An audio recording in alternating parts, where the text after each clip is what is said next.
Gretchen. "Don't try to talk," I said. "I already called an ambulance." Pain was written all over his face. I heard sirens approaching. He grabbed my hand and muttered, "MGGDDHN MNTND LAN." He was persistent. It took me a while to realize that I should tell the paramedics or the police that he had been attacked and not mention Dylan. This time, it was not difficult for me to fulfill Jimmy's request. 2 hours later, I was still filling out paperwork. Jimmy, of course, had no health insurance.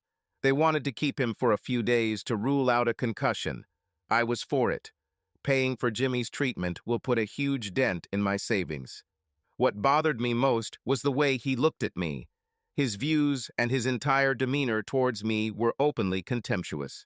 Even though he seemed to hate me, he expected me to be in the hospital every day while he was there. Everything became clear when he was able to speak again. He filed a police report, claiming that he was attacked by 2 boys. He said that everything happened so quickly that he did not have time to look at them. The police told him that if he came up with any details to call them. They had a lot of random attacks and didn't have the time or resources to spend much time on another one. After his discharge from the hospital, nothing changed for the better. He moved right into my house. He did nothing to help me with my problems. I had to ask my boss to give me more hours to cover my expenses. His medical bills have already taken a toll on my money. I didn't know if Dylan would come back to talk to me about our problems again. I couldn't believe my marriage was over. They say that hindsight is strong. In my case, it was even more acute. My case was a case of greed. I tried to grab more. I had a wonderful man. He was a loving husband and would have made a great father one day. However, I've always had a soft spot for bad guys, and I got one. Now I needed to get rid of him to get my husband back. I think all the crap Jimmy fed me about him and Dylan sharing everything, including some of their women, was old. Apparently, I meant more to Dylan than Jimmy thought. Jimmy had all sorts of clever expressions like, "Brothers are more important than girls." But Dylan beat Jimmy to a pulp because of me. I should have been flattered by this. But to be honest, it was scary. I'd never seen Dylan even raise his voice before. I know he misunderstood my intentions when I pulled him away from Jimmy. I think Dylan thought I was trying to protect Jimmy, but I didn't try. I tried to keep Dylan out of jail for Jimmy's murder. The next time we spoke, I needed to clarify this, if nothing else. I was sure that Dylan perceived this as another betrayal of mine for Jimmy's sake. The longer this went on, the deeper she dug a hole. The worst part was that I seemed lonely. My family was so against what I did that they gave me the cold shoulder. They didn't disown me, but every conversation seemed focused on my mental health. Jimmy was worse. The longer we were together, the more hostile he became. Finally, I asked him if we could talk. I told him that his attitude towards me bothered me. She said that if he didn't love me that much, he could just leave and live somewhere else. I worked hard to save money in case I couldn't keep the house. Most of all, I wanted my husband to come back. Jimmy was completely wrong. I felt very stupid. And the worst part was that Dylan became exactly what I wanted him to be. He became more determined. He became more physical. And he actually chose me over Jimmy, as I demanded when we first started dating. I was weak. I wasn't strong enough to stand up to Jimmy. And every day, I regret it more and more. At work, I met my friend Sylvia, who gave me even worse information. She was at the bar on a date a few weeks ago and saw Dylan and Jimmy. She overheard part of their conversation. She heard Jimmy insulting me. He made jokes about my appearance and body. Apparently, Jimmy never felt anything for me. She also heard how Dylan defended me. He didn't agree with anything Jimmy said, and eventually he got fed up and left. I only wished that she would call me as soon as she heard all this. My life would be completely different. I just wouldn't answer the phone when Jimmy called. Instead, I made the stupidest mistake and let him into my home and bed. With Jimmy and Dylan, I seemed to flow from one mistake to another. After I bought Jimmy's bullshit about how Dylan wouldn't mind if Jimmy and I slept together, Dylan left me. The fact that he punched Jimmy in the face when he mentioned Sarah should have taught me something. The days Dylan and I were apart were hell. I had to go to him and ask for forgiveness, but I kept letting Jimmy assure me that he knew everything about Dylan and that everything would be okay. Then I let Jimmy talk me into bringing Dylan home so we could talk. When he arrived and saw Jimmy was still there, the pain and resentment he felt intensified. It seemed to him that I had betrayed him again. He beat Jimmy to a pulp and apparently left the state. Now I was stuck with Jimmy, who treated me like he hated me, but refused to leave my house. "I can't leave," he said. "When Dylan comes back, he'll be here." "So we're only together because of Dylan?" I asked, shaking my head. "What else is there between us?" he asked. "I have to admit that I screwed up. Dylan has real feelings for you. Apparently, even among brothers, there is no guarantee of taste. However, we both need each other." "Why do we need each other?" I asked. "I already told you," he said. "Dylan will come back to you one way or another. The way he walked in and saw you was disgusting. He really thinks you're something special. I don't think he's over you yet. I think, and this is hard for me to understand, but I think Dylan loves you. I'm sure he'll come back. And you told me he likes your family. He likes your dad, your mom, and your hot sister, right? They won't let him know they don't want to hear from him. Hell, Dylan still sends birthday cards to my mom and dad and sees them when he gets home. I don't even do that." "So that's why you need me," I said. "Why do you need me?" "Because you need a man by your side and you can't resist me," he said. "You had your perfect little suburban life and gave it up for me at the first opportunity. It wasn't even hard for you. Why did you even marry my brother? I took your panties off in less than 20 minutes. It takes longer than that to bed the bar girl. But the real reason I need you is because Dylan will eventually come back here. We both hope he comes back to deal with you, but what if he meets someone else and will only come back for the divorce? He was so angry last time that he forgot about the divorce papers, so you and he are still officially married. You owe me for this. I took the beating so you could stay married, but we need to work together if we want this to work. I know him better than anyone on this planet, so if you want my brother back, you need me. Dylan. In the 4 months I've been in Florida, I've tried my best to put the past behind me. I like the local weather. Being able to drive my Mustang year-round is another thing I love. I have a house that is quite close to the beach, with a lot of very friendly neighbors. My new job at the factory here was actually a promotion of sorts. At Michigan, I was part of a team of engineers. We were all pretty good, and no one really stood out. Since all of our skills were roughly equal, decisions were made primarily based on seniority. This meant that at 27 years old and only 5 years out of college, I didn't have much seniority, so I often got bad shifts on the weekends and was often relegated to night shifts. But since my old boss, who was the head of engineering at the old plant, became the plant manager here, he tried to make the plant more efficient, like the plants in Michigan. He transferred everything to the lean manufacturing style.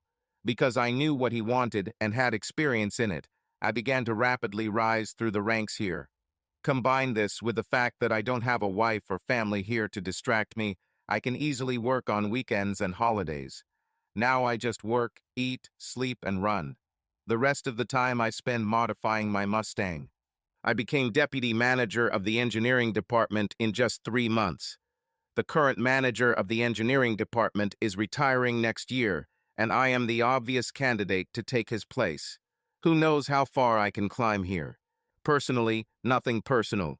Outside of work relationships, I rarely talk to people. I have serious trust issues. Seriously, how can I trust someone when the woman I loved and thought loved me betrayed me with the worst person possible? Jimmy and I were closer than brothers, and he slept with Gret the Rate for no reason other than that he could. Neither of the two people I felt closer to than anyone else on Earth even thought about how much their actions could hurt me. And what's worse is that they didn't even try to hide it. Imagine walking into your own home, thinking of nothing but going to bed with your wife, and then walking in to find your best friend, half naked, watching your TV on the white leather couch that your wife absolutely adored. She wouldn't let you sit down. She always complained about possible stains on this sofa that I paid for. Well, Jimmy was a huge blur, so to hell with her and this sofa. I avoided them both for the next 2 weeks while I arranged my move here. She dared to call me and tell me that I could give her divorce papers if I talked to her for 10 minutes. I know it was a mistake. I should never have agreed to this. I should have made a rational decision and just let my lawyer handle it. However, I guess I was hoping that talking to her would give us both some closure. Okay, why am I kidding myself? I wanted her to tell me that she loved me and that Jimmy was a mistake. I wanted her to beg me to give her another chance so that we could put everything behind us. I think in the end, deep down, and 1,000 other stupid cliches, I still loved Gretchen with all my heart. However, when I came to our meeting, our so-called come to Jesus, or for those who are not religious, our heart talk, this turned out to be another manipulation by Jimmy. My brother never tired of showing me how easily and how quickly he could take what I worked so hard to earn, including my wife. As for Jimmy, my former best friend and pseudo-twin was overwhelmed by a lifetime of accumulated anger and frustration. It wasn't my fists that hit his face. It was literally decades of doing his homework, supporting his whims, participating in the punishments for his mistakes, and always living in his shadow. I never, and I mean never, want to see them both again. As for divorce, screw it. I'm never going to get married again, so I don't need him. When I first moved here, I thought about seeing a therapist to help me deal with my problems. However, everyone knows someone who knows someone else. I was worried that people in my new work environment would find out and think I was crazy. Instead, I just read a bunch of stories online about men going through divorces. Some of these writers describe things as if they were actually there. So while I had no intention of returning to Michigan to burn the bitch, one of the plots in divorce stories made me realize that sometimes the best revenge is living well. Plus, before I left Michigan, I literally beat Jimmy to a pulp. I was sure that there was probably an arrest warrant waiting for me there. My plan going forward is to just try my best to forget that Jimmy and Gretchen even existed. Yes, that was the extent of my revenge. I beat up Jimmy and did something even more cruel to Gretchen. I left her in the hands of whoever she wanted. This was more difficult to do than one might imagine. The reason is that I have been involved with both. I tried my best to pull out Gretchen from your heart, but it was difficult. The old saying goes, brunettes are hard to forget, blondes are heartbreaking, but redheads just break you. This turned out to be true. Even 4 months later, I still wake up and reach for her. Every time I go to the mall and see a woman with long, curly red hair, I stop in my tracks and stare at her blankly with my heart beating so loudly that I think everyone can hear it.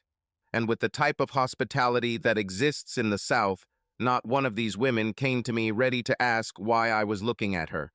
I think they were willing to either help me if necessary or kick my ass if necessary. Several of them, and their apparently understanding husbands, were very sweet when they saw my tears and heard the story of why I reacted the way I did. And these women walked away with a little more curve to their hips, holding on to grateful partners after learning the depth of my personal pain. But every day I became stronger and more able to cope with the loss. Gretchen. My problem was that I had 3 families who all tried to support me and came to me whenever they wanted. You see, it wasn't just my mom and dad who came to see me. They usually brought Jimmy's parents with them. Jimmy's parents were like second parents to me. They always have been and always will be. Our parents were also best friends. So when my dad flew over one weekend in the winter to teach me how to golf and stay at my big beach house with me, it was no surprise that he brought his dad Jimmy with him. It was also no surprise when I told them that as much as I wanted to, I couldn't play golf with them because I was installing a new intercooler on the Mustang, and it would take me all weekend to get it done. Naturally, they went to play without me. And of course, the next weekend my mom decided she needed to help me decorate my new home and brought Jimmy's mom along for a second opinion. These things would be bad enough, but Bernie comes even more often with his wife and daughter. We all spent Christmas together. My house has 4 bedrooms, but one of them has been converted into an office. The sleeping arrangements were strange. Each set of parents received a room. My parents took my room. Jimmy's parents took the guest room down the hall. Bernie and Patty took the guest room on the first floor. Abby slept in the office and shared the bathroom with her parents, leaving me the couch in the living room. We all had a serious talk before Christmas. With temperatures around 10 degrees Celsius, we all put on sweaters and lit a fire on the beach. I told them I love them all. However, for the sake of my sanity, I need them to give me some time. They were always welcome guests, whether alone or in groups. I gave each of them a key to my house. But what I need from them is not to mention Jimmy or Gretchen in my presence. I explained to them that I was gradually overcoming the past and what happened. Time will be my best ally, and maybe someday it won't matter anymore. I noticed strange glances they exchanged among themselves, but they nodded and life went on. I think Patty, Mother Gretchen, was the most difficult for me. She seemed to notice the awkwardness between us and decided to talk to me in private. So, early on Christmas morning, as I got up to make breakfast for everyone before we exchanged gifts, she caught me alone in the kitchen. "So what's the matter, Dylan?" she asked. "It will be pancakes," I said. "That's not the point," she said quietly. "For a long time you treated me like your mother and Jimmy's mother. Now you barely talk to me. You don't look at me, and if you do, you quickly look away. You still hug and joke with my husband, so I must have done something to you. I admit that I'm disappointed that things between you and Gretchen are not going the way I would like. I also admit that I would like to punch Jimmy's face like you did, but I would. Did it with a shovel. What I don't understand is where you and I went wrong." I looked at her, and she had tears in her eyes. This woman really had feelings for me.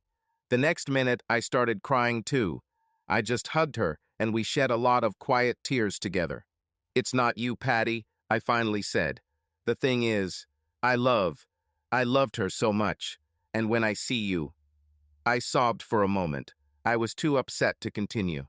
"Oh, Dylan," she exclaimed. "I never thought about it. She looks so much like me. This must be torture for you." "It's worse than you can imagine," I said. "When I see you, I see the future I should have had. I see what Gretchen would look like after years of marriage and after we had our children, and I start to cry because I can almost imagine her as beautiful as you." I didn't have time to finish. She ran out of the kitchen. I stayed and concentrated on preparing breakfast for the rest of the guests. I started with bacon because I knew that with 4 men in the house, plus Abby, we were going to need a lot of bacon. After a while, Jimmy's mom, Carla, came into the kitchen to help me. She prepared the dough and started making pancakes that were so perfect that I was sure I would never be able to replicate them. She made them exactly the same way as me. They weren't rough and irregularly shaped like my mom's. I asked her about it, and she laughed. "Of course I make them just like you, fool," she laughed. "I taught you how to make pancakes when you were 16. I just had more practice." She thought it was funny. I remembered this. When we were kids, I had breakfast with Jimmy's family every Sunday. I liked her big country breakfasts much better than my mother's cold breakfasts of cereal and toast. My mother didn't like to cook on weekends. She loved to relax. So I went there and helped her cook every Sunday. Jimmy and his dad usually slept until we called them. That was our time together. I often told her things that I never even told my parents. Looking back, I realized that I had special moments with Jimmy's dad, too. It was he who awakened in me my love for working with machines. My dad took our car to the service center to change the oil and do all the routine work. Jimmy's dad did everything himself. I learned how to change brakes, do tuning, and much more, and soon began doing most of the work on our cars, too. I always called him when I had problems, and he was always happy to help. I realized then that a large part of who I became was due to the fact that I grew up with twice the number of parents. Perhaps there was some truth to Hillary Clinton's words that it takes a village to raise a child. My mom came down the stairs after that, with Patty smiling. They put Patty's hair in a bun to make her look different from Gretchen, and Patty wore glasses. She usually only wore them for reading, but they made her look different enough that it didn't hurt me as much. We exchanged gifts, most of which were mine, and had a wonderful morning. I gave Gretchen and Abby's parents gifts, as well as gifts for all four of my parents. Everyone was having a great time until I ruined everyone's mood. My mother immediately came to me. "Dylan, what happened?" she asked. "This is the first year I can remember that I didn't buy Jimmy a present," I said, breaking my own rule of not mentioning them. "But you haven't heard from him in 4 or 5 years," said Jimmy's dad. "Every year he bought him a present and put it under the tree," Dad said to Gretchen. "After Christmas, he would put them all away in the hallway, still wrapped, because he was sure that bastard, Jimmy, will come back." "At least you didn't have to spend money on Gretchen this year," Abby blurted out. "Remember last year you bought her this huge diamond bracelet and put it under the tree to distract her from the fact that you bought her a fucking car." After that, no one said anything. Mom decided that all men should go play golf, including me. There will be no privacy in the garage on Christmas Day. She even said I could give my Mustang his Christmas gifts the next day. The women will all cook Christmas dinner together. We decided that my dad and Jimmy's dad would be partners and Bernie and I would play together. "Which team will I be on?" Abby asked. We all looked at her in surprise. Abby, dressed in leggings and a light jacket, clearly did not belong to the golf club. "I can't cook," she said, "unless there are microwave instructions, and I can't imagine anything more boring than staying here all day and watching the three of them compare recipes and decide who's going to make mashed potatoes." This Christmas set the tone for the next few years. They always included everyone who came to Florida to spend the holidays with me. A few weeks later, about 6 months after I left Michigan, I was in the garage as usual, working on a friend's car rather than my own. For a moment, I thought I heard the door open and close. I listened for a moment and didn't hear anything else, so I stayed under the car. Even with my cart, it was not easy to get under the cars in my garage. In this case, I was installing the entire exhaust system, from the long pipes to the polished chrome tips on a late 80s Mustang. The owner of the car started the project with me. We upgraded many of the car's systems, but his wife objected to too many late-night sessions in the garage. By 10 o'clock, I had the left side fully installed and ready for the tips. Decided to call it a day and let Greg help with the other side the next day. Then I entered the house from the garage and took off my t-shirt. "Oh my, good to see you're still in shape," said a female voice. I looked into the living room and saw Abby sitting there. She had her legs picked up on my couch. There was a pile of papers on the coffee table. There was an open box of pizza and candles burning in the dining room. "Hey, Abs," I said after the shock wore off. "What are you doing here?" "I came to rest," she said. "I have a 3-day weekend for Martin Luther King Day on Monday. I decided to stay at your place Saturday and Sunday and come back on Monday. That's normal, right?" Yes," I said. "I mean, it's not like you have a woman here or anything, is it?" she said. "Actually, there is," I said. "The situation is kind of awkward. It's a temporary thing. She belongs to another guy and—" "Dylan," she whined, stretching out my name into 14 syllables. "You shouldn't do things like that. I mean, even if someone did it to you, my sister and your friend, I refuse to call that bastard your brother. Anyway, they're worth nothing. But you're a good guy. Where is that girl in the backyard?" She walked out the back door I had just come in from and into my garage. She turned on the light and started laughing. "It's a car, right?" she laughed, pushing me in the side. She walked down one step between the garage and the house level and looked at the car. She was wearing a very short, extremely sheer nightie, and when she leaned over to try to see what was going on under the car, which required her to be lifted onto stands, I saw what was under that silk nightie. Abby either wore a thong or nothing. All I saw was the fleshy hemisphere of her buttocks, and after 5 months without sex, it caused a reaction. As I mentioned, Abby is below Gretchen. Her hair is blonde, not red, and straight, not curly like her sister's. Even though she is as slender as Gretchen, Being shorter makes her appear curvier, and her breasts are several sizes larger. When she straightened up and saw that I was looking at her buttocks, she said nothing. Her lips curled into a smile, and let's just say her headlights turned on. "Dylan, why is everything on this car black?" she asked, trying not to grin. "It's just style," I said. "A lot of people really like that dangerous, predatory look it gives their cars." "Well, it seems stupid to me," she said. "She looks like Darth Vader's Mustang." She took my hand and led me back into the house. We ate pizza and drank beer together. We told each other jokes and talked about our lives. Finally, she relaxed, and we returned to the living room. She kept coming closer to me on the sofa and laughed until I had no room left to retreat to. Then she put her silky arms around me and tried to kiss me. I turned my head away. "Abby, your sister Gret," I said. "So what?" she blurted out. "You and Gretchen broke up." "Abby, this is—" I began. "Dylan, I've loved you for a long time," she said. "We're both adults. I'm 25 years old. I have a successful career as a teacher. I have my own home. I don't live in a dirty little apartment, barely making ends meet, like Gretchen." "What?" I said. "She had all the money from the sale of the house. She also had all the money I left her in the checking and savings accounts. She spent it trying to hold on to that house," Abby said. "She was hoping you'd come back before the bank repossessed it. She lost all your equity in the house, and it really messed up her credit. They moved into a dirty apartment, and she's trying to work as much as possible until Jimmy runs away again, right?" I said. "Well, I don't care. With two working, they should at least pay their rent. I don't want to know about them." "Nonsense," she blurted out. "You should have seen your face when I mentioned her. Dylan, you need to forget about my sister. She hurt you, that's obvious. I'm so tired of being compared to St. Gretchen that I just want to vomit. Do you know what it's like to grow up in the shade? Everything I did was great.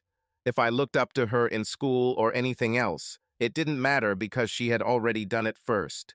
And if I don't reached, everyone thought it was expected because she Gretchen. I had to do everything like Gret. I didn't become a cheerleader because Gret was already captain of our school team. Do you know what I was doing? Gymnastics. I could do tricks that Gretchen had never even dreamed of. However, if I joined the cheerleaders, everyone would only say, Gretchen this, Gretchen that. I came this weekend to help you forget about my stupid sister. You need this weekend as much as I do. You're too fragile, Dylan." "I'm fine, Abby," I said. "Dylan, you should have seen your face when I mentioned her. You're not okay. That's why no one wants to tell you," she said. "Abby, I'm the one who decided I didn't want to hear about them. In fact, I'm getting better every day," I said. "Actually, I thought about it and realized that she had always been Jimmy's girlfriend. I guess it was love at first sight for all of us. I loved her as soon as I saw her. She fell in love with Jimmy the moment she saw him. And just as it's hard for me to forget her, she couldn't forget him. It's just life. Dylan, she's pregnant again, and I'm pretty sure he's already cheating on her," she said. "They're not the ones working to pay the rent. She's the one. Jimmy can't or won't work. He says he can't do anything manual because of his knees. He can't do anything else because he has no education and skills. What he can do is drink beer and watch TV." I felt my heart suddenly start beating faster.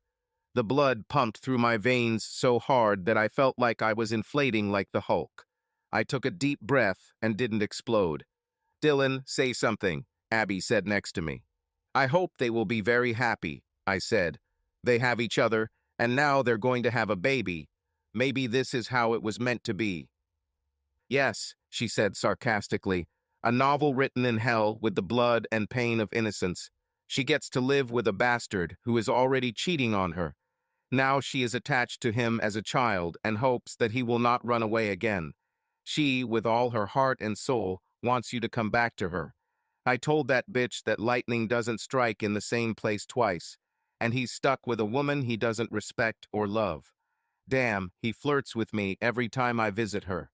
That as soon as she leaves the room, he starts staring at me. They both constantly ask about you. No one, not mom, not dad, me, not even his own parents, will tell either of them anything about where you are. I really feel sorry for this child. He won't stand a chance. Abby, Gretchen is an amazing woman, I said. If anyone could cope with almost single motherhood, it would be her. Don't start that shit, Dylan, she said angrily. My sister is not a saint. She poops like everyone else. Her farts don't smell like roses. And she messes things up all the time. I was surprised by the anger in her voice. Abby, why don't you love Gretchen? I asked. Dylan, look at me, she said. Don't look at me as Gretchen's little sister. I'm much more of a woman than Gray ever was. She took off her nightie, and as I suspected, there was nothing underneath. Her breasts were larger than average, but seemed huge on her petite body. Her waist narrowed and smoothly turned into rounded hips, which Gretchen it never happened. Dylan, is my sister built like this? She asked. I shook my head. I can do things with you and for you that my sister could never dream of, she said. Dylan, did you know that Saint Gretchen wasn't with a man until she was 21 and met Jimmy? Did you know that she always told me that the best sex she had was with you? You are bigger and much better in bed than he is. She asked me to give her some tips to improve your sex life and... What? I asked in surprise. Why she? Why did she ask me? Why did she ask her little sister? She laughed. I told you we're different. Dylan, my sister is terrible in bed. That's why Jimmy cheats on her. She really expects every guy she's been with, all two of them, to think it's an honor to have sex with her. While she lies there like a beautiful inflatable doll. I was stunned. Remember when you were married for a couple of years and she first introduced new things to your sex? I taught her, or tried to. And you should know that she never, even now, did it with Jimmy. And she was about to continue, but I raised my hand to stop her. It was too much information. She sat on my lap and hugged me. Jimmy and I are the only ones, I said. Yeah, it's funny, isn't it? She laughed. I've slept with literally dozens of guys. I'm sure there's over 100. And she's only with 2, but she's more of a prostitute than I'll ever be. Abby, what do you mean by dozens? I asked. I started college late, she said. The summer after high school, I broke my femur and kneecap in a gymnastics competition. 2 surgeries on my hip and 1 on my kneecap, plus recovery time, meant it was 8 months before I was fully recovered. By then, I had missed most of the first 2 semesters. I was 19 when I first went to college. I was also 19 the first time I got laid. I did it just out of curiosity, and because everyone made such a big deal about Gretchen not doing it. I told you she was a saint. Who else would give up one of life's greatest pleasures just so everyone could brag about how pure she is until she meets the devil himself? Yours, bastard friend. So in my first year of school, I slept with about 20 guys. I did the same thing the second year. Now, what was different in the second year was you, Dylan. The first year I just experimented. In the second year, or partly through it, I met you in the ward, Gretchen. I liked it right away. I say I liked you because I know that love takes time, but I wanted you from the first moment. I heard Gretchen bragging about Jimmy, so my dad and I came to a few of your football games. We never met because you were so damn shy. However, neither Dad nor I were very impressed with Jimmy. Getting back to my story, when you walked into the room, I was angry. First of all, I came to the hospital to see how my parents would give Gretchen a beating for being pregnant. Gretchen talked to me a couple of times about me transferring to your school so we could go on double dates. I hated the idea because whoever St. Gretchen liked had to be as bad as Jimmy. But on that first day in the hospital, your eyes told me a story. I knew that if I got the chance, you and I could be together. I did what schoolgirls do. I imagined myself as Abigail Marshall and came up with names for our children. But then you walked into the room, and you didn't see me, or my mom, or this beautiful blonde nurse. You only saw Gretchen. I was wearing a low top and a miniskirt. My hair was perfect. My makeup was perfect. Great, she was completely covered up, no makeup, and looked terrible. But to you, she was the only person in the room. My mom and dad fell in love with you right then and there. Even on the plane back, all they talked about was how you two would fall in love while you helped her recover. They were fully confident that you two would get married. I was angry. You, Gretchen, there was an opportunity with two guys. She made the first choice. She chose your vile brother. You had to. Be mine. She gave you to me. But then that creep came back, and she took you too. I was hoping until the end of that year that Jimmy would come back, like you said. I wanted you so bad that I started sleeping with guys who looked like you.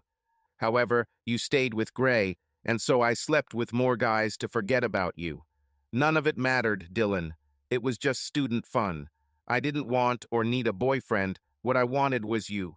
I didn't sleep with guys who had girlfriends, and it wasn't emotional for me. All my emotions were connected with you. It was just sex.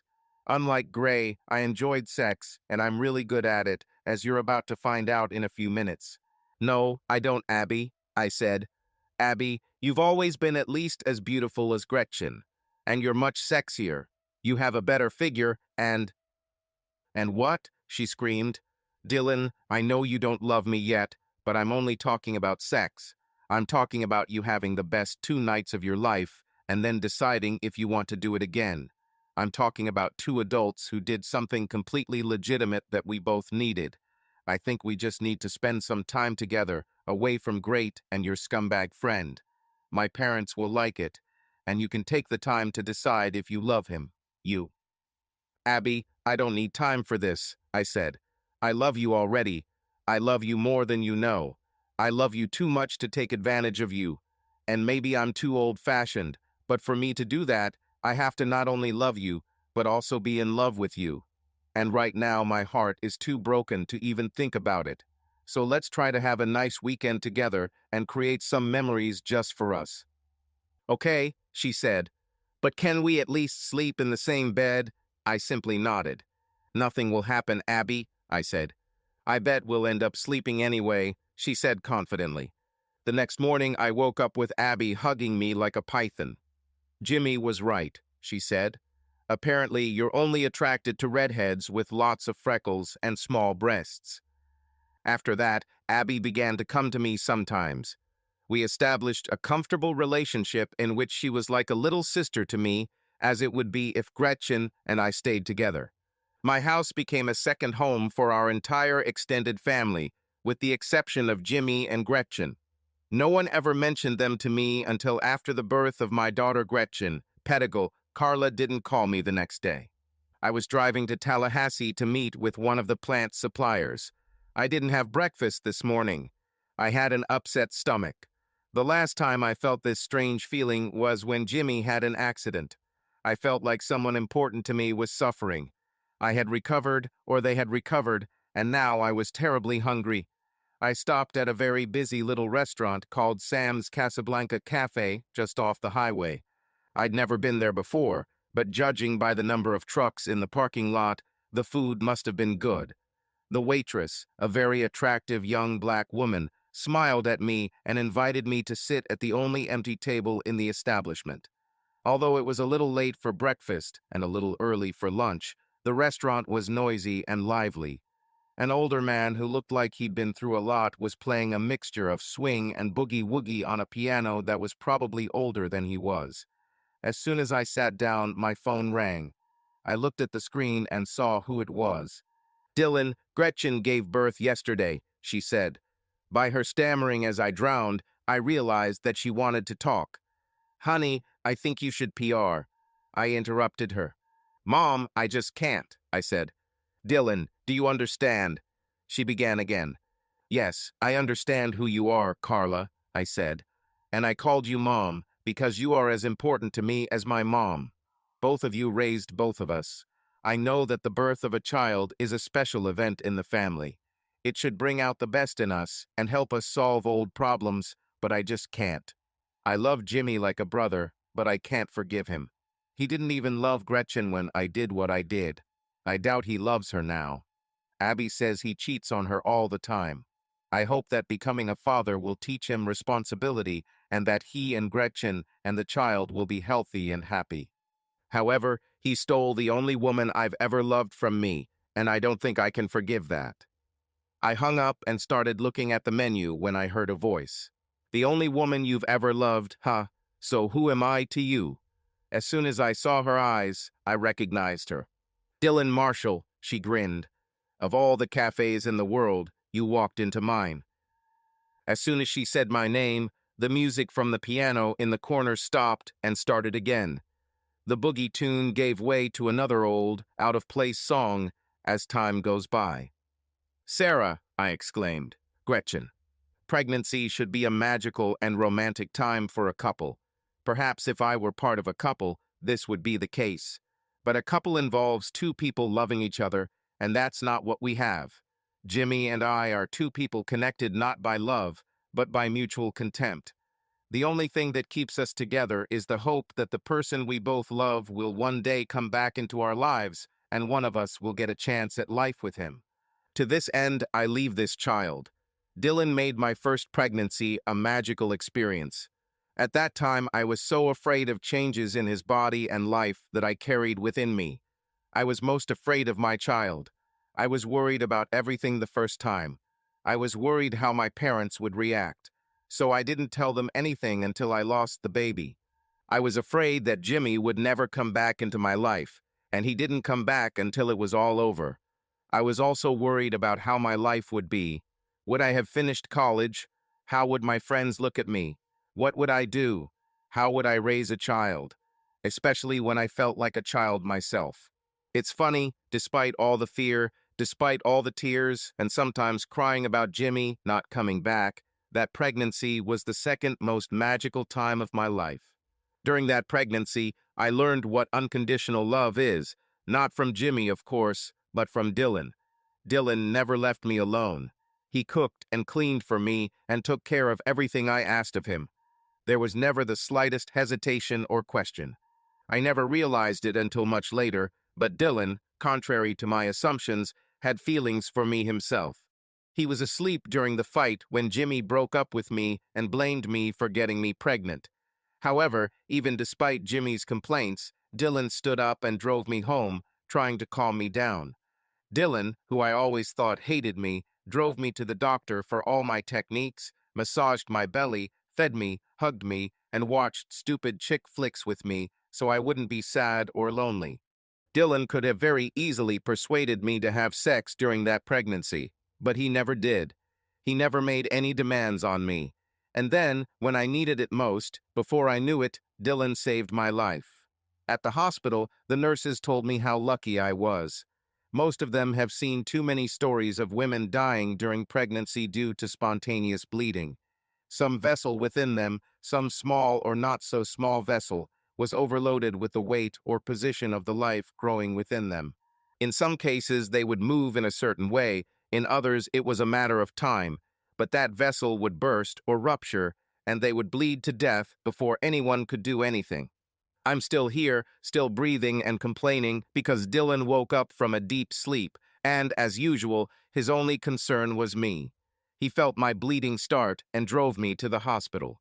Even my doctor thought it was a miracle. You should have died, he told me, if Dylan had stopped to get dressed or do anything else.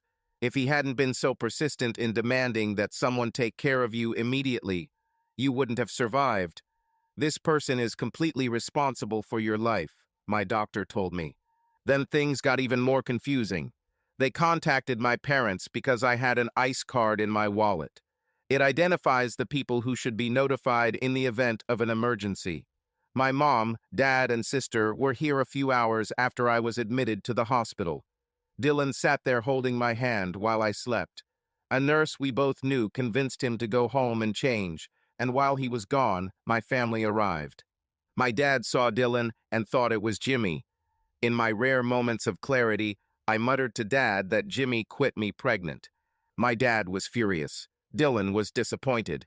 Dylan was really mad at Jimmy. He was like a powder keg ready to explode.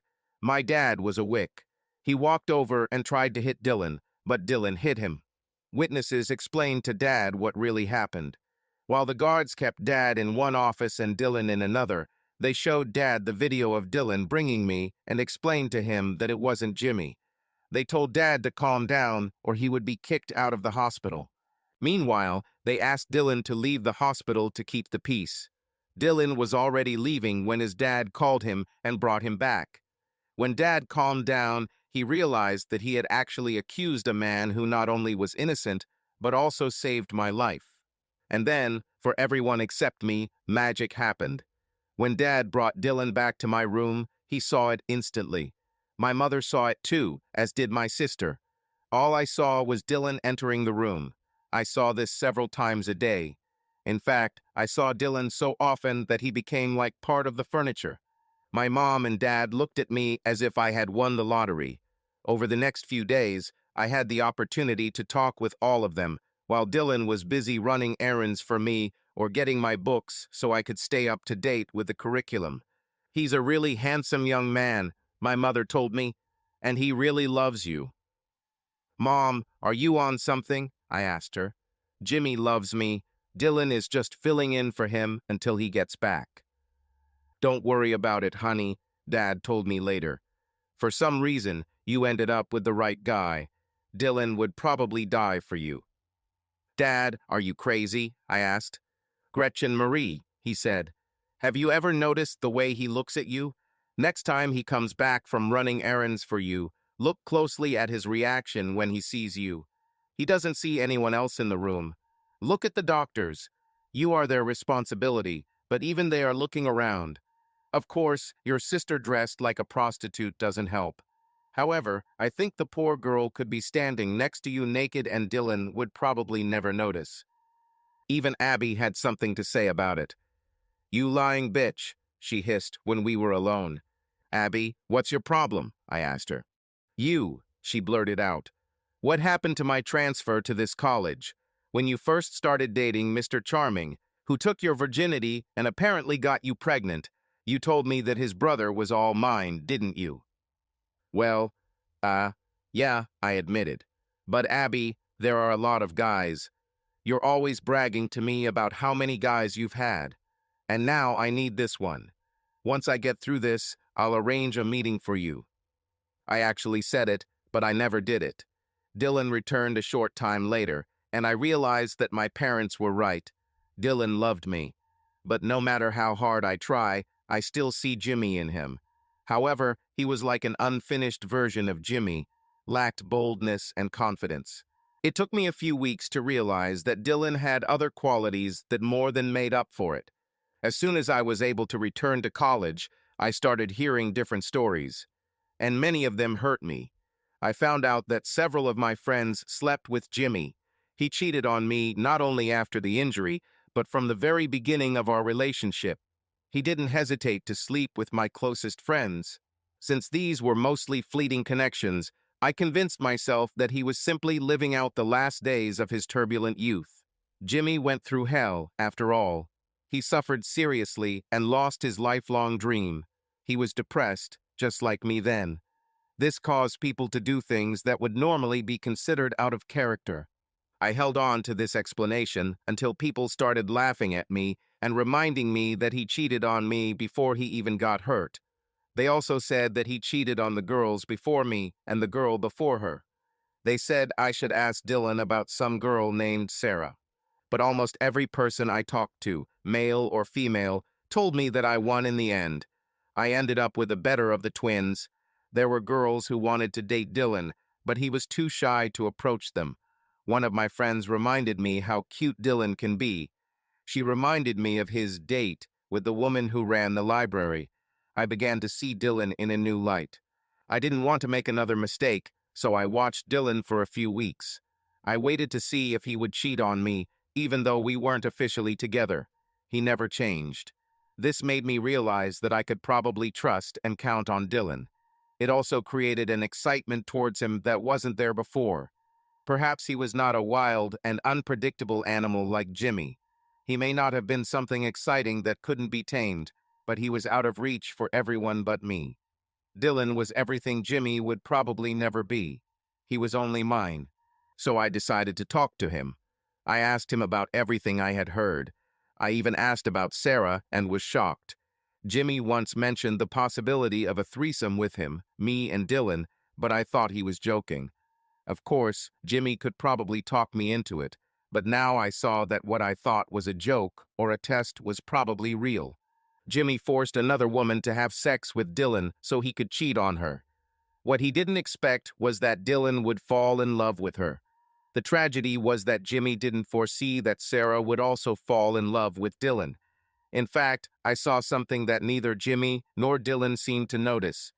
In the end, it was falling in love with Dylan that gave her the strength to just walk away from it all. The problem was that even when she decided to walk away from this toxic triangle, she realized that even though Dylan loved her, he loved Jimmy more. Separating the two of them would kill Dylan, or at least it would kill everything she loved about him, so she left both of them. Sarah leaving hurt Dylan far more than anyone else. Jimmy just didn't care. In fact, he continued to laugh about how Dylan worried about Sarah when he met me over a year later. I should actually be grateful to Sarah. It was the pain that Dylan suffered because of Sarah that gave him the strength to stand up to Jimmy because of me. Jimmy intended for them both to leave, but Dylan stood his ground and took care of me from then on.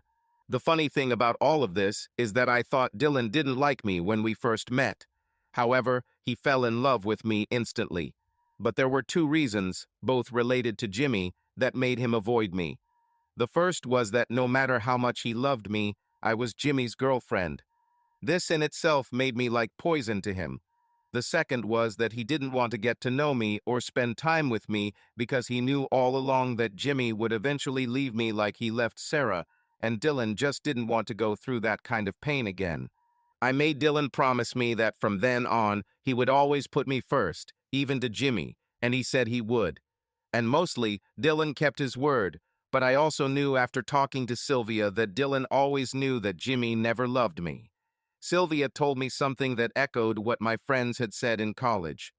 Jimmy just wasn't turned on by women like me. In fact, he could have chosen any of many women when he chose me. Jimmy's agent told him that he needed a more pure and modest girl as a permanent girlfriend. Jimmy preferred women with large breasts, thick legs, and large buttocks. Sylvia also told me that Jimmy told Dylan that he hated my freckles and my face. I basically ruined my life for a man who never loved me and never will. What bothered me the most was that, according to Sylvia, Dylan got angry and left the bar. He told Jimmy he would talk to me about letting him stay with us, but not only never mentioned it to me, but he never called Jimmy back. Dylan actually made a decision. Dylan chose me over Jimmy. Dylan knew from the start that Jimmy didn't even like me, let alone love me, but whether it was because he didn't want to make Jimmy look bad or he just wanted to spare my feelings, he never told me. What he told me was how beautiful I was. He said this every day we were together. He said this and how much he loved me so often that I made the worst mistake a woman can make. I began to take it for granted. Dylan was never ashamed of me. Dylan had no pride when it came to me. He loved me unconditionally. Dylan told me how beautiful I was when we were alone or in public.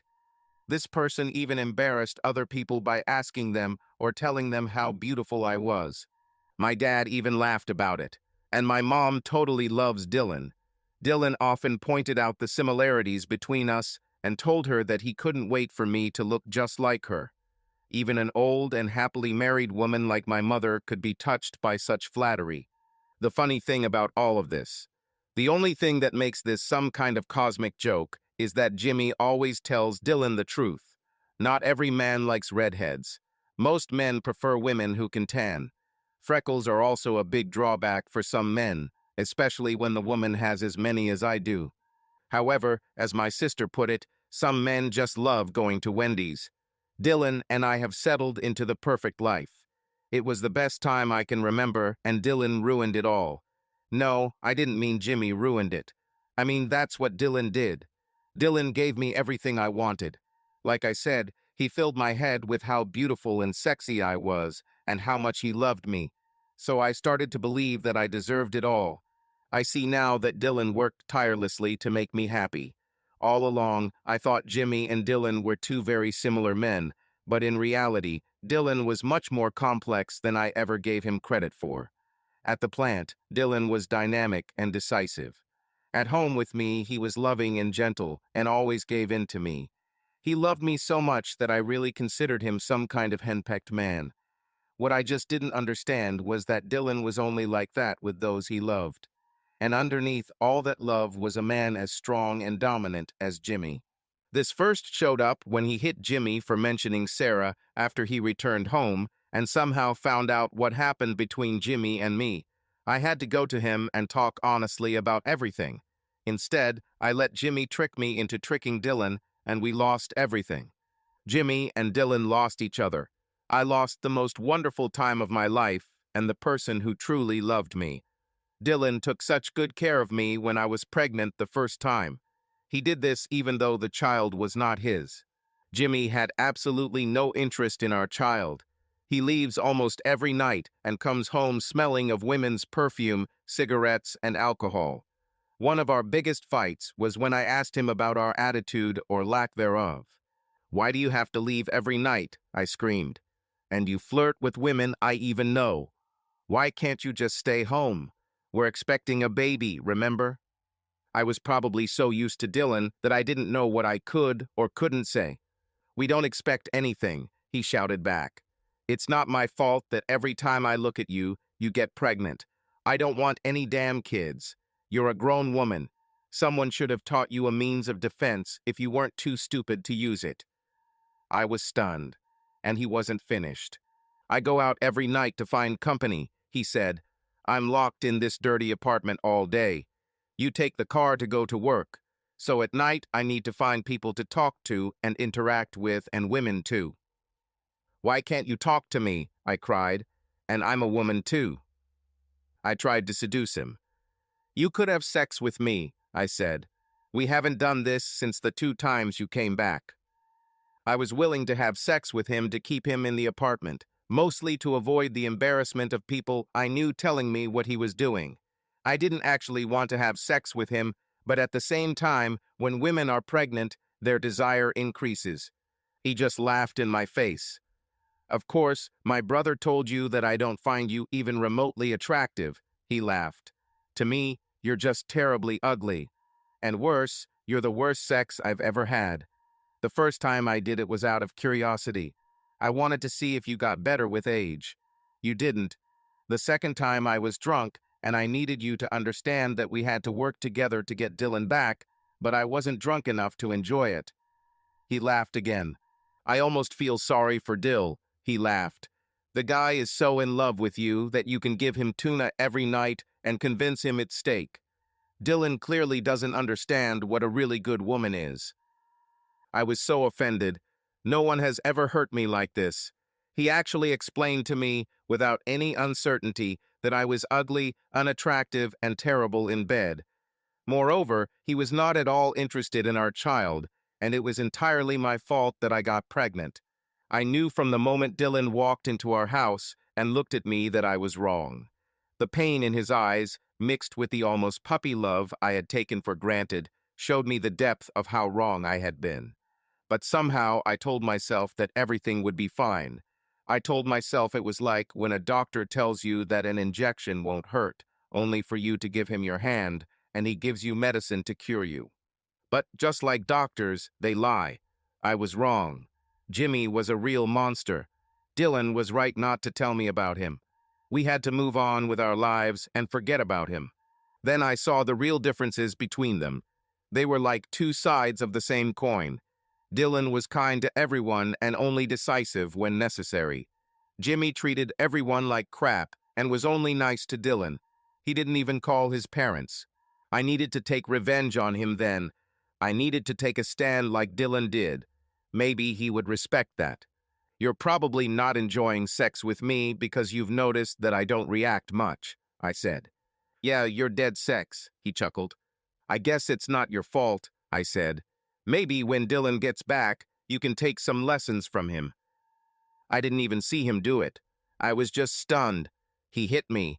I vaguely remember him standing over me and saying something to me. "See what you made me do," he said. "Get up and get some sleep. I'm going out to calm down. You need to learn to keep your mouth shut. I'm not Dylan. I won't put up with that kind of crap." The next day, we didn't talk at all.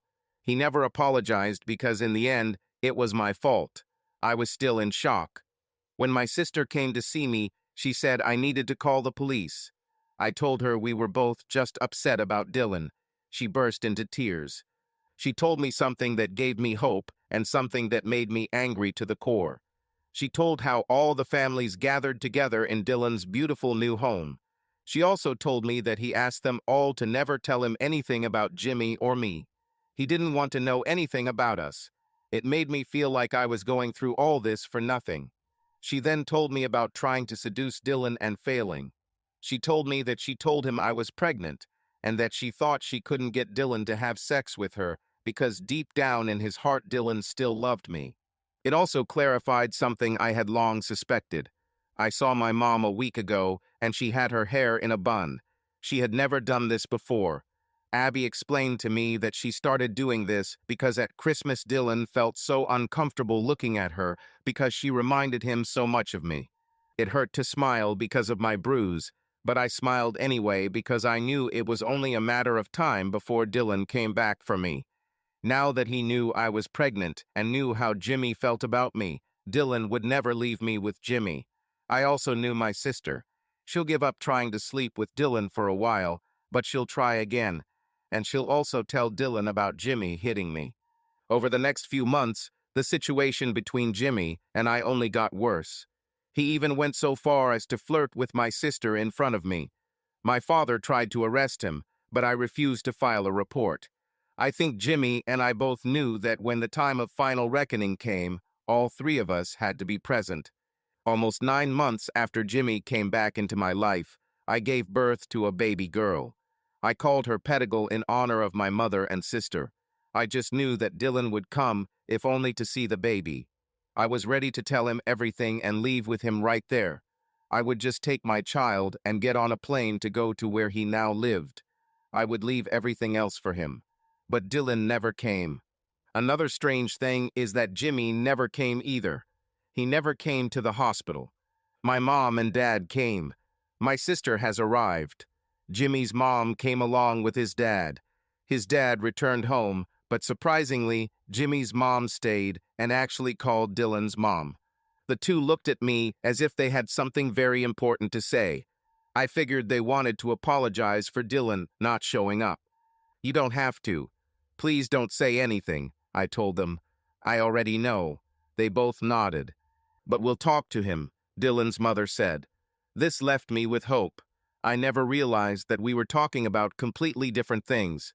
I thought they thought Dylan should have been here and apologized to me for not coming.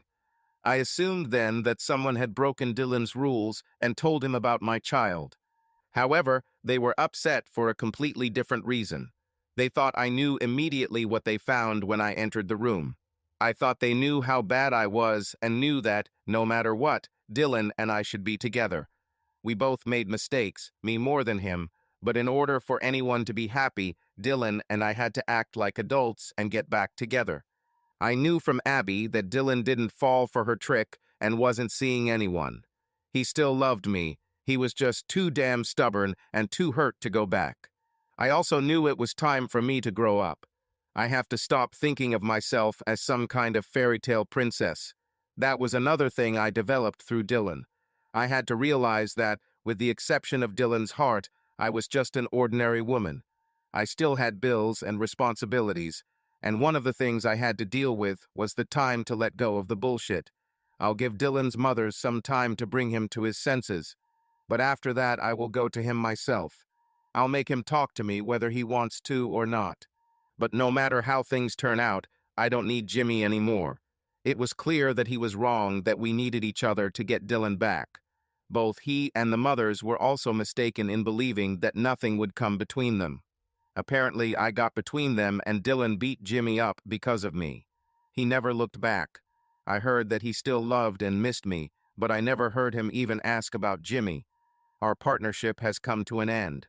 Jimmy, by not showing up for the birth of his child, burned all his bridges. It was as if he had abandoned me again. I don't know what I expected. I hoped he had a good reason for never coming to the hospital. The hospital and my insurance company only allowed a healthy mother and baby to stay in the hospital for 2 or 3 days after giving birth. I wanted to start doing everything myself, so I told my family that Abby would drive me home from the hospital and that we would have a party later to celebrate the birth of my baby. In fact, my return home was not what I expected. I carried my baby in the carrier while Abby used my keys to open the door. I was on edge because during the trip Abby noticed that it was strange that she had her own key to Dylan's house, but not the key to my apartment. I found out that she actually told Dylan that I was pregnant a few months ago, and he told her that he wished us all happiness. He hopes Jimmy, the baby, and I will be happy. After further questioning from my thick-headed sister, I discovered that Dylan truly believed that Jimmy and I were happy together. I had to convince Abby to give me Dylan's contact information. She categorically refused. I then realized that she still hoped that someday she could be with him herself. She also refused to give him any messages from me, but said she would let him know that I had a baby with Jimmy. When Abby opened the door, the mystery of Jimmy's absence was solved. In front of me was a woman with a huge ass. They were having sex. "Damn, I thought it was the pizza boy," he spat. I left the door open so he could come in and enjoy himself. Another surprise was the lack of shock on my sister's face. "Jimmy, you and your friend need to leave my apartment," I said. "I thought this was your place," she suddenly said. Finally, I was able to see her face and was surprised. The woman was much older than I expected. Long blonde hair framed and almost covered her face, hiding many wrinkles and folds. However, when she stood up, I noticed how toned and shaped her body was. Her breasts were so big that they were visible even from behind. Her butt was so round and stuck out so far that I could hardly believe it. But looking at her face, she had to be my mother's age. She calmly put on her clothes while I stood holding my baby. She reached over to the table and picked up Jimmy's wallet.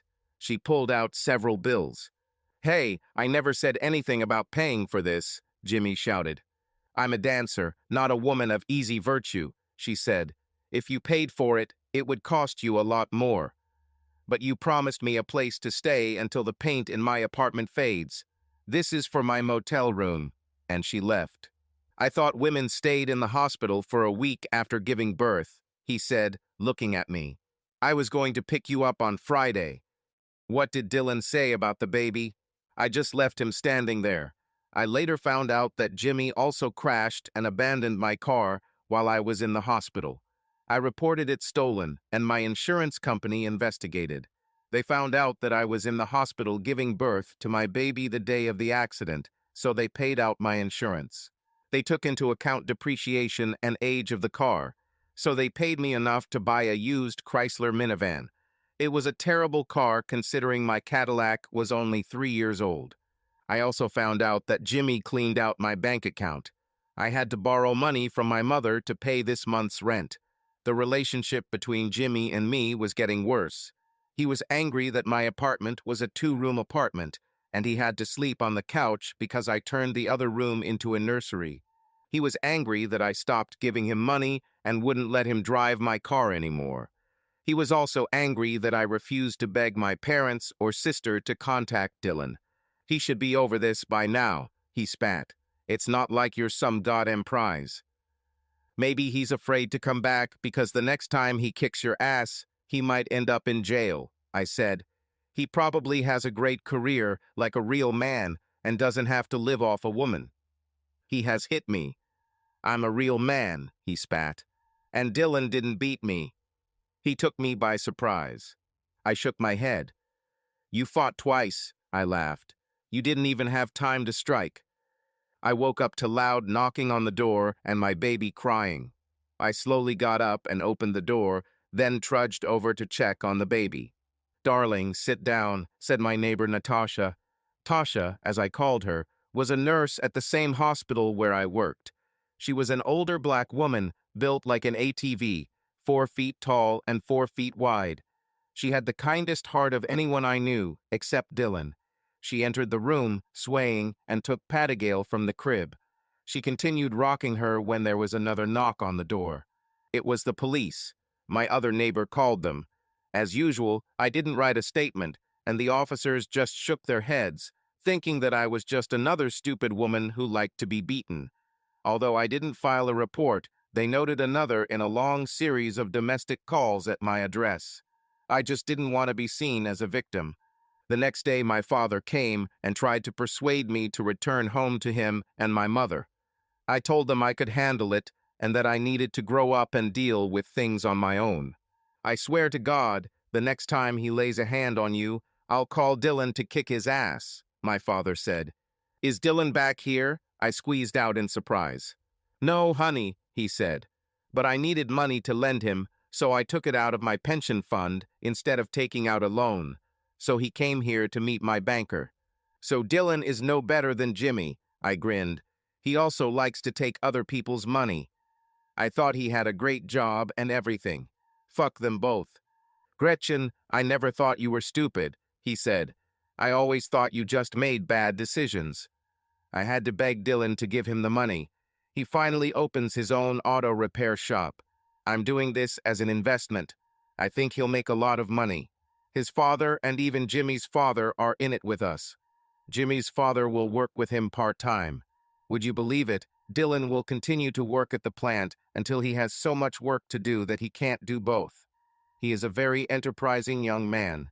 Perhaps the reason he seems so successful is because he has nothing but work to do. He doesn't have time to watch TV, drink, sleep, or hit women. For the first time that I could remember, my father turned and left my apartment without kissing me or hugging me. He was really disappointed in me. Even I don't know why I said what I said about Dylan, that he's just as much of a freeloader as the one I live with. I think I was just angry at everyone because my life sucked. I worked all day, pushing myself harder than I thought was fair. Insurance for me and the baby and everything else I needed, like formula, nappies, wipes, baby food, toys, meant I was always in debt. I just never had time to pay for everything. Every time I found an opportunity to earn a little money or get a few hours of overtime, something broke in my apartment and I had to pay for it. If my parents didn't help me, I would be homeless. My mother provided free child care. My father gave me money every time he saw me. Jimmy didn't do anything. The only thing that lifted my spirits, my only ray of light at the end of the dark tunnel of the night, was hearing from time to time that Dylan wasn't dating anyone. I knew he still loved me, and I kept that information like a fat girl stuck in an elevator keeps donuts in her purse. I worked hard every day and returned home in the evening to become a punching bag. I was sure that every time Jimmy hit me, Dylan would pay him back with interest. I just had to be patient. I knew Dylan would come back for me, and I knew that when he heard what Jimmy did to me, he would punish Jimmy. Dylan. Sarah, I breathed. She slowly approached me. Her unusual honey hair glistened as I watched her. It's been more than 6 years since I saw her. Over 72 months, over 288 weeks, over 2,016 days, or... Before I could continue the calculations, her hand rose, and she slapped me across the face. Everyone in the restaurant stared at us. She pulled my chair away from the table and straddled me. She kissed the red area on my cheek where she hit me and then kissed me. It was like magic, and there was silence in the room. Everything around ceased to exist, until a voice sounded nearby. I don't think he'll order anything, right? Will he just sit here and kiss you? Still, leave me a tip, since this is one of my tables, said the woman who directed me to this table. Her beautiful caramel skin seemed to glow in the sunlight coming through the blinds. Her wild blue lipstick contrasted sharply with her skin, but she was good enough to make it look attractive. She was one of those women who was so beautiful and had such a vibrant personality that she could afford almost anything. If it weren't for Sarah, she would have had a chance. It's not that I want you to stop kissing me, I said. But why did you hit me? I don't know, she said. Why did it take you 6 years to find me? Well, you didn't leave me any clues and didn't seem like you wanted me to find you, I said. And if you wanted me to find you, why did you leave in the first place? Dylan, we had to lose 250 pounds of useless fat if we wanted to have even a slim chance, she grinned. I was puzzled. I've never weighed anything close to 250, I said. I know, she grinned. But Jimmy weighed. Dylan, everything between us started off wrong. Jimmy met me first. However, you and I were much more alike. Did you know Jimmy didn't convince me or tell me to sleep with you? I looked at her. I know that you remember, or that you think you remember, she said, but Jimmy never had any power over me. The reason I slept with you was because of what you said. You said you wanted your first time to be with someone special, someone you love. This is exactly what I wanted. Jimmy and I had sex a few times, but after you and I made love, he never touched me again. I always told him I wasn't in the mood, but I wanted you so badly to be in the mood. But you were Jay, I began. Not since you and I were together, she said. Why do you think that I came to see you when I should have left, and not to see him? Did he ever let you read the note I left him? No, I said. He just laughed about it. Since we were in college, I wrote it at his level, she said. I wanted to be very clear. It was written or drawn in blue crayon. It said, "We're done, see you." I laughed. I told you personally, and we spent the most wonderful evening of my life together. She smiled, saying this, and began to kiss me again. Get a room, the woman with blue lips said again from behind us. Then I noticed that a shadow hovered over us and stayed there. I looked up and saw a man with olive skin and very dark hair looking at us. Sarah paused and turned to him. We're running out of beef again, he said. I told you we should have bought more. It wasn't on sale then, she said. It's on sale now. Send one of the guys shopping. What I do is art, he spat. You can't desecrate perfection for a few pennies. Okay, she said and kissed me again. Next time the beef isn't on sale, I'll deduct these few pennies from your pay. He walked away cursing in some language I didn't recognize. Sarah started kissing me again. The piano started playing boogie-woogie music again, and no one paid any attention to us anymore. Who is this guy? I asked between kisses. Don't worry about him, she said. He's just my husband.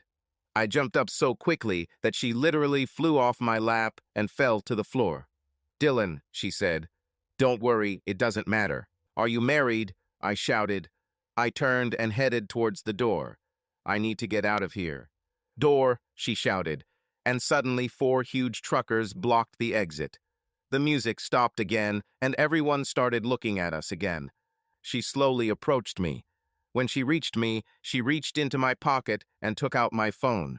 She dialed the number and listened to the call. The phone in her pocket started ringing, and she turned off my phone.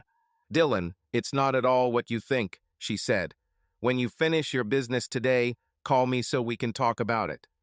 We have 6 years to talk about. However, I leave this up to your discretion. You now have my number. If you don't want to call me, don't call me. She turned to the truckers. Thanks, guys. You can let him go. Then she came to me and kissed me again. I'll kick myself forever if I don't do this, she said. She then returned to the counter where she was when I entered. I turned and started to walk out the door. This time, there was a tiny woman with blue lips standing between me and the door. She held her thigh with one hand and pointed her finger at me with the other. Dylan, you must be one of the good guys, she said. I heard about you every time she got drunk for years. You better not break her heart again. If you do this, I will find you and make you so sorry you were born. Then she too disappeared into the noisy crowd. My car is truly special to me. It started out as a regular 2014 Mustang GT. I added a Roush body kit to make it more aerodynamic. I also dimmed all the headlights. I darkened the rims. I added a carbon fiber splitter and carbon fiber heat extractors to the hood. I designed and added custom side vents that cool the larger Brembo brakes I installed on the car. I also increased the size of the drilled and vented rotors. Then I started working on the engine. I replaced all the original Ford parts with third-party forged parts. I added a huge ball-bearing supercharger and intercooler. I got the best paint job in town for my car. It's a beautiful, glossy slate gray with black accents. My car is unique. There is still a lot that can be done to improve it, but it will always be like this. Every time I see my car, I smile. However, that morning when I approached her after leaving that crazy cafe, I could have been getting into a Honda and I wouldn't have cared. I was on time for the meeting only because speed limits didn't matter to me. During the tour of the facility or the lunch they gave me, I was barely conscious. I ate almost nothing, although I was hungry. In a strange way, my indifference turned out to be to my advantage. I got a much better price than I expected, simply because they thought I was unhappy with what they were offering. I spent the entire day trying to focus on things, but in the back of my mind, I was struggling with a problem. Sarah loved me. All this time I couldn't forget her, only to find out that she also has feelings for me. To me, not to Jimmy. I should never have let her go. However, in both our cases, life went on. What bothered me the most was that Sarah, in her own way, was supposed to be just like Jimmy. She sat in this little cafe and kissed me like there was no tomorrow. And all this time she was married.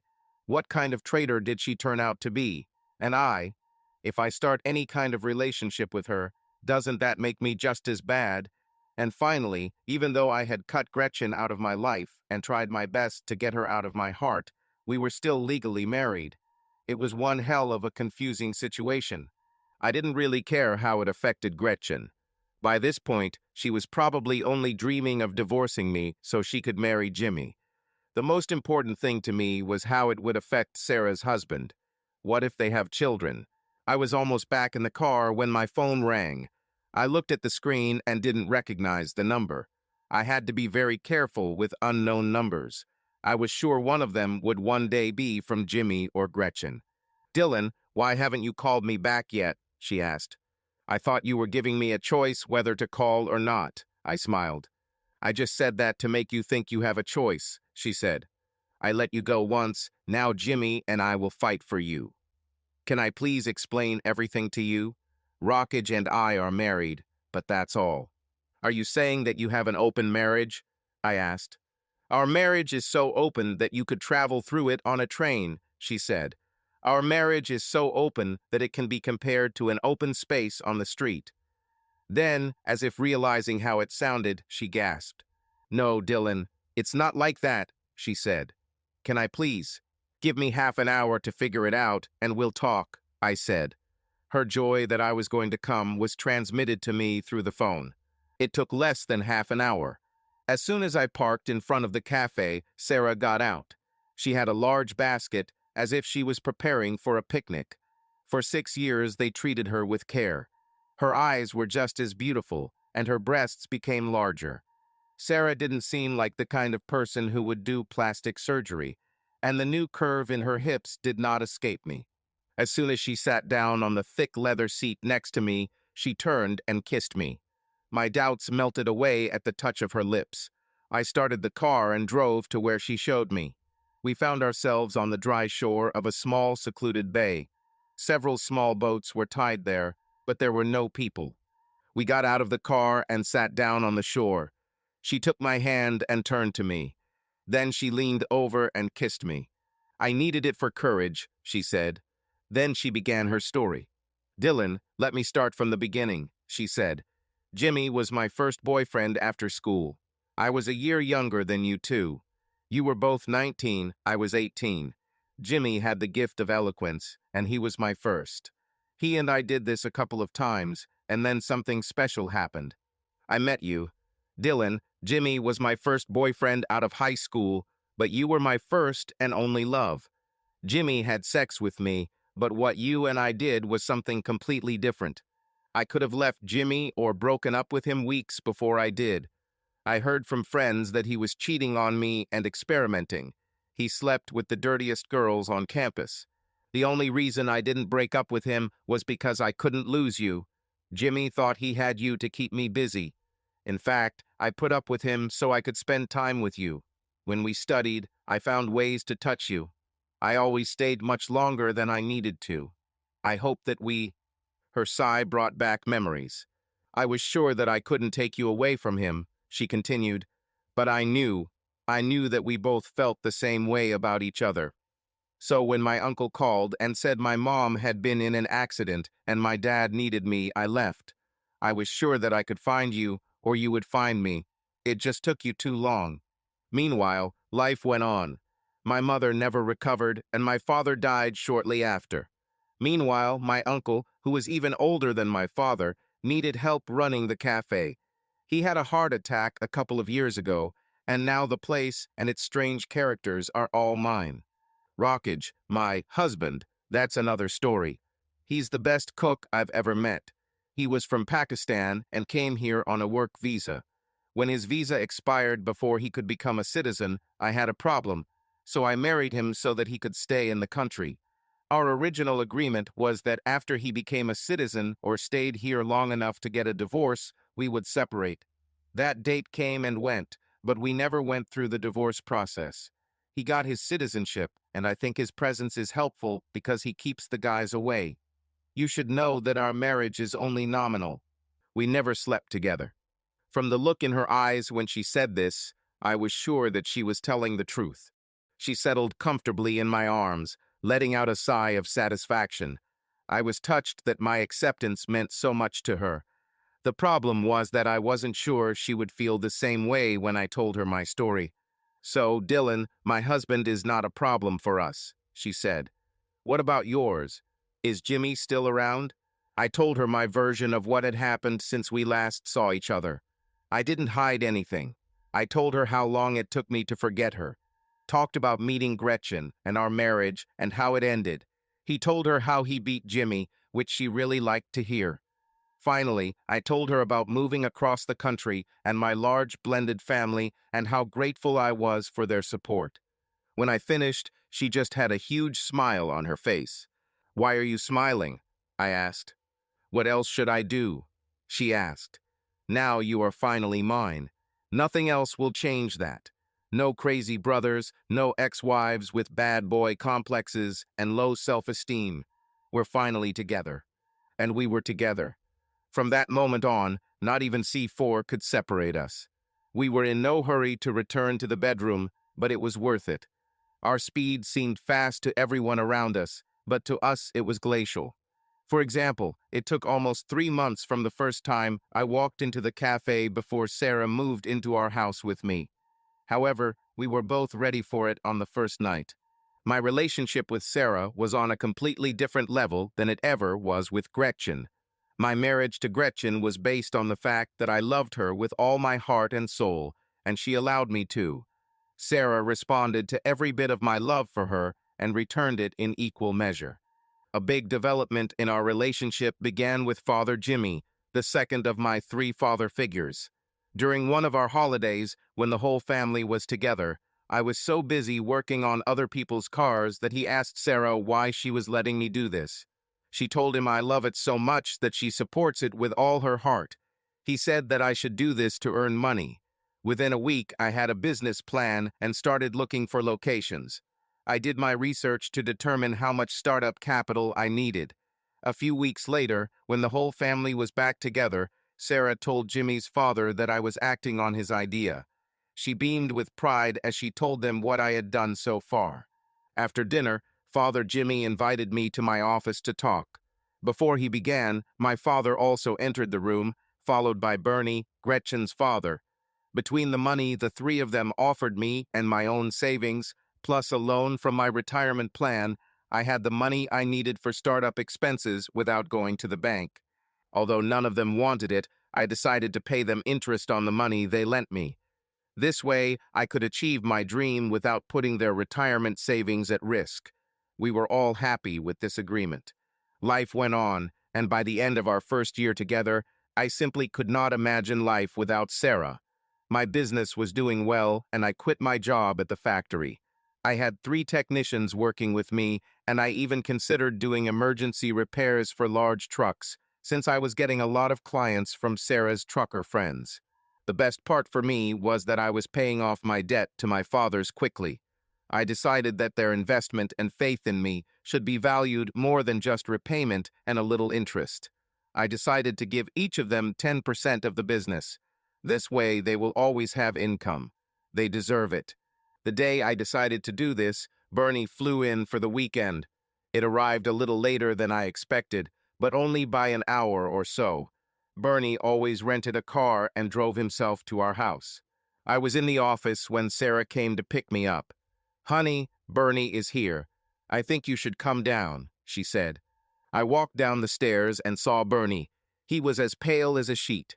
"Hey, Bernie, I was just writing you a check, and I had papers for you to sign," I said. "Dylan." His voice trembled. "Bernie, what happened?"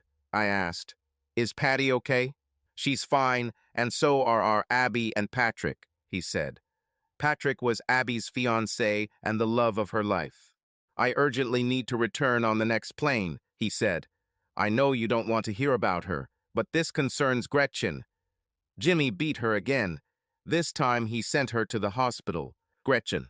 It looked like one of those toilet paper commercials. You know, where everything is cloudy and soft, and there are angels and other air creatures everywhere. Everyone says words like toilet paper instead of calling it like real people. I think all these soft and fluffy things are needed so that people don't remember that all this wonderful softness is used to. Suddenly, the clouds began to clear, and my mouth tasted something that would normally be removed with toilet paper. My lips did not want to obey mental commands. There seemed to be a lag between the time I thought about speaking and the words actually coming out. "Where is my child?" I wheezed. I think my ears were still working because her words came out so clearly.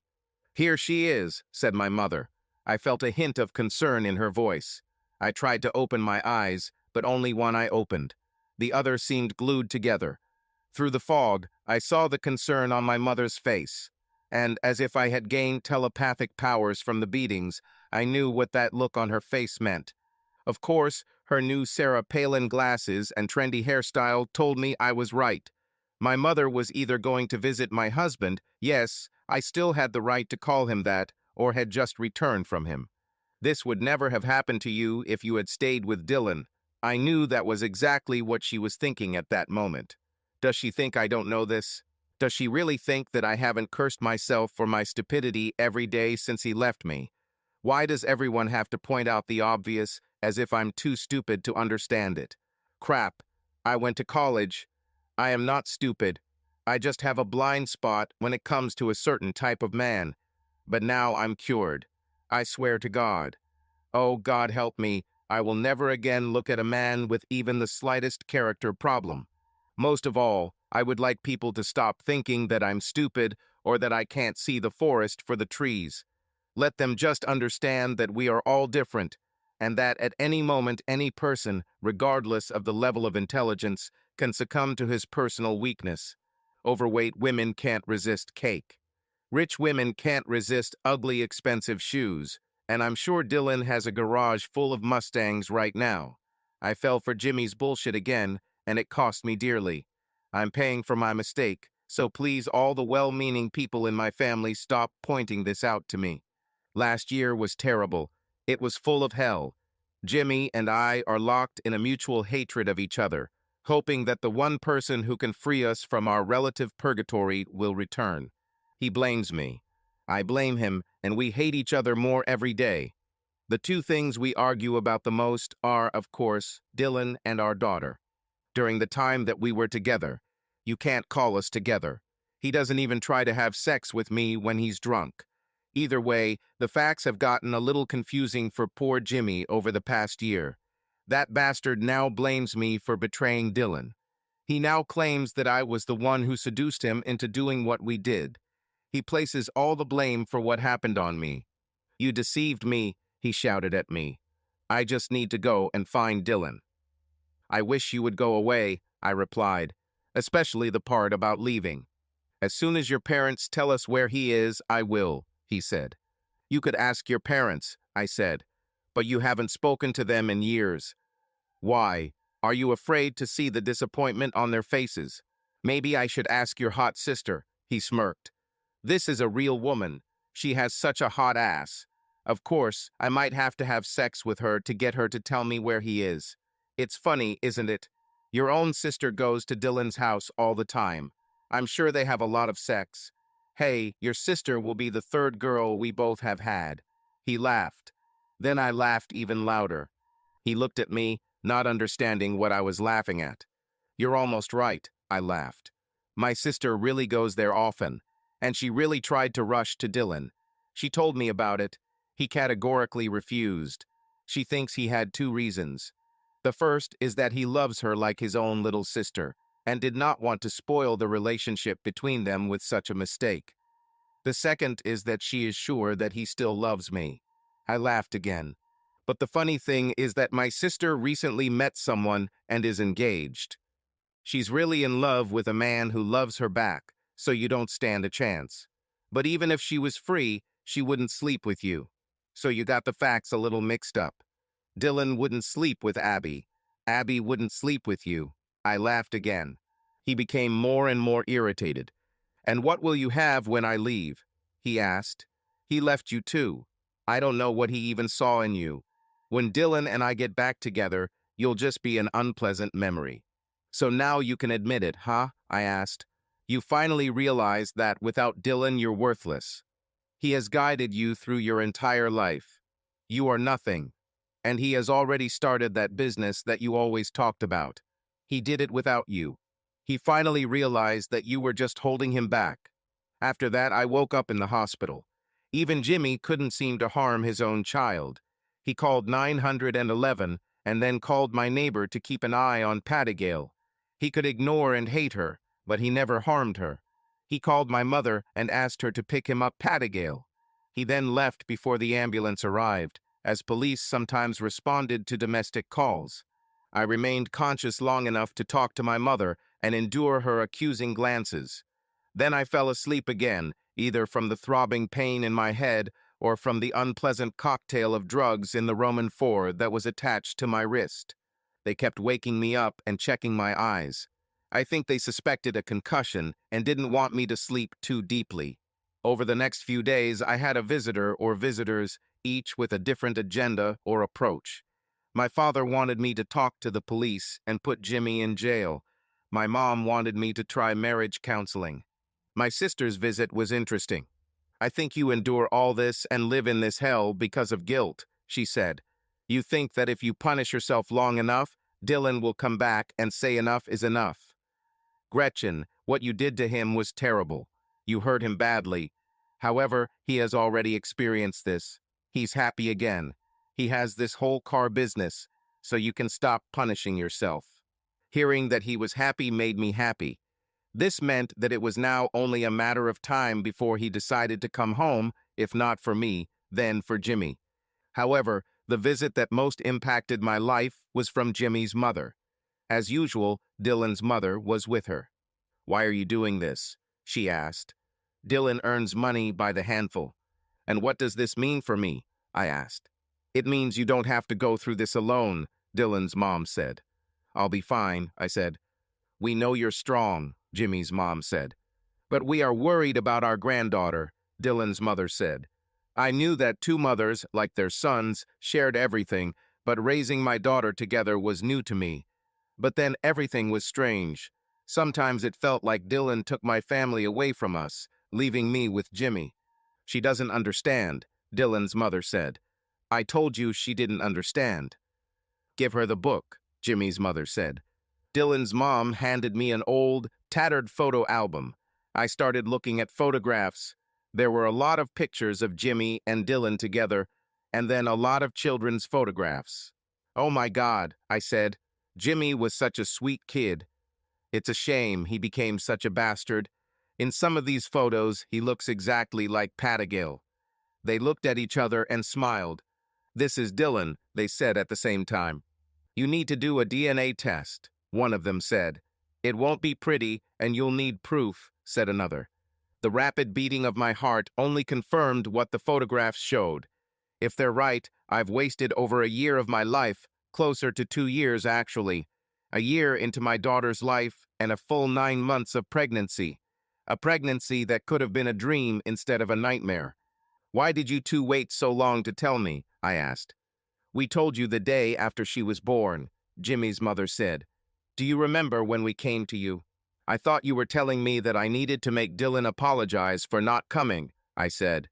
After all the pain I had been through, Suddenly, there was light at the end of the tunnel. The next day, when my mother brought Patagale to me, I asked one of the laboratory technicians to give her a smear. It only took a few days for him to return with her DNA profile. The comparison to Jimmy's DNA, which they had on file from his 2 previous hospitalizations, was easy. I couldn't believe it. Jimmy was not my daughter's father. Dylan's mom brought me the comb he used with a few of his hairs on it. A week later, I had proof. I was so happy that I was ready to explode. This meant that I no longer needed Jimmy at all. I had a very powerful new tool to get back into Dylan's life. I knew Dylan. He might not be ready to forgive me yet. However, he would never abandon his child. And as soon as he finds out that in order to be with his daughter, he will have to be with me, we will be together again.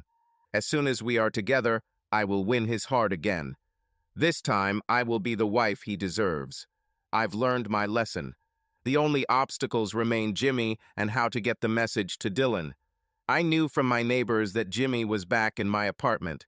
The day I left the hospital, I bought an equalizer from one of the guys in my area who always claimed he could get anything for money.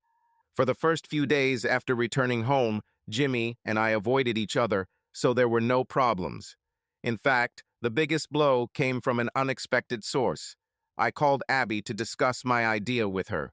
It's a good thing Jimmy left while I had her, otherwise the truth might have come out. I didn't explain to Abby why I needed this.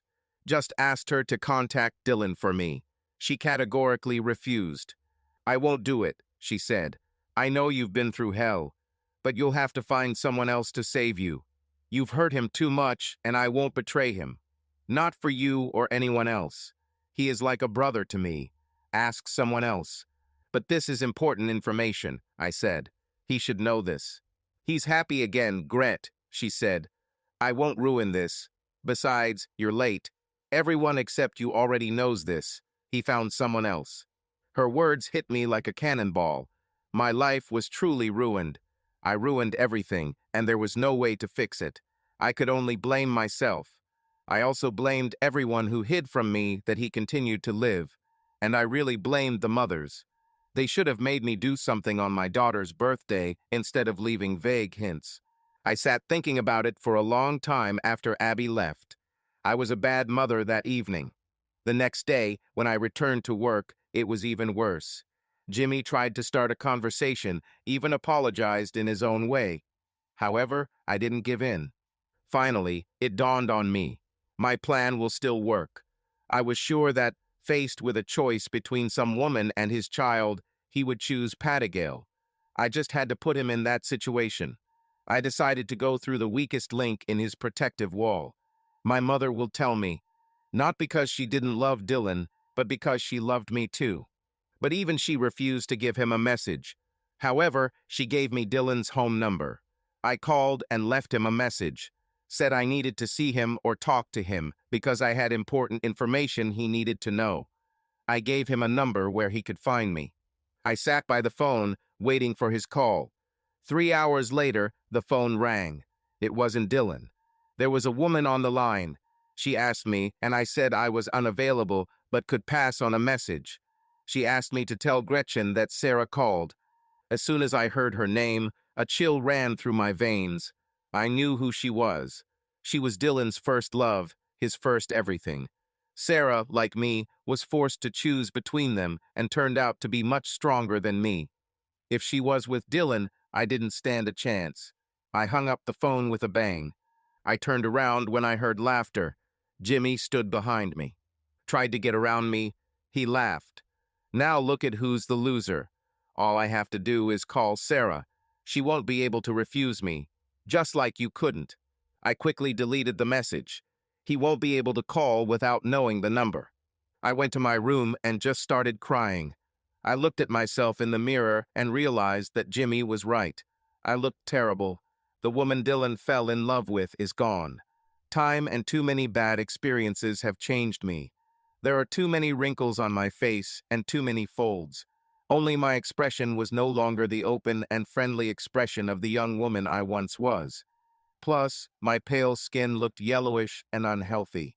I looked more like my mother's sister than her daughter. I just gave up. I'm tired of fighting, tired of losing, tired of living. I went to work because I needed money, but even my colleagues noticed that I was just performing duties without a soul. I was depressed.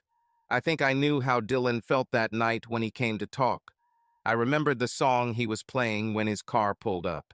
That Mustang always had a great sound system. The song was called Crying in the Rain. I wanted to cry then too, but it was sunny outside. The biggest shock for me came when I stayed at home for several days. I was too depressed to go to work. I opened the door and saw a beautiful blonde in front of me. She was wearing a business suit with a skirt and was chewing gum. "Are you Gretchen?" she asked. "Yes," I said without energy. "Let me guess, you're a bailiff, right?" "No," she said. "I'm Sarah. Dylan didn't receive your message. I came here to figure it out myself. I won't let you hurt him again." She opened her suitcase and took out a pile of papers. "What do I need to do for you to divorce him?" "I have 3 or 4 ways we can do this. 1, you've already hurt him enough. You could sign the papers out of the kindness of your heart, or I can give you a ton of money to sign." "Forget it," I said. She looked at me and tilted her head. She then took off her beautiful, stylish high heels. "What are you doing?" I asked. "I tried to be kind to you," she said. "She even offered money. So now I'm going to kick your ass." "Wait a minute," I said. "Do you love him that much?" She just nodded and looked at me fiercely. "I went through hell," I began. "It looks like you really passed," she said. "Maybe it's time for me to just pass it on to the next one," I said. "Honey, you got it all wrong," she said. "I'm not next. I'm original. You were just someone who took my place until we connected again." "Look at this," I said. I showed her the results of the DNA test. Then she explained them. For the first time since I saw her, she hesitated. "He will pay generous child support in exchange for extensive visitation rights," she said. "But I won't leave. I won't disappear. He loves me now. He doesn't love you anymore." "I know that," I said. "I realized that my chance was lost as soon as I saw you. But I will sign the papers, and it won't cost you a cent." She looked at me suspiciously. "What should I do?" she asked. I took her to the back room. She looked at the sleeping woman Pattingale. "She's charming," she said touchingly. "Sarah, you love Dylan so much," I said. "I see it.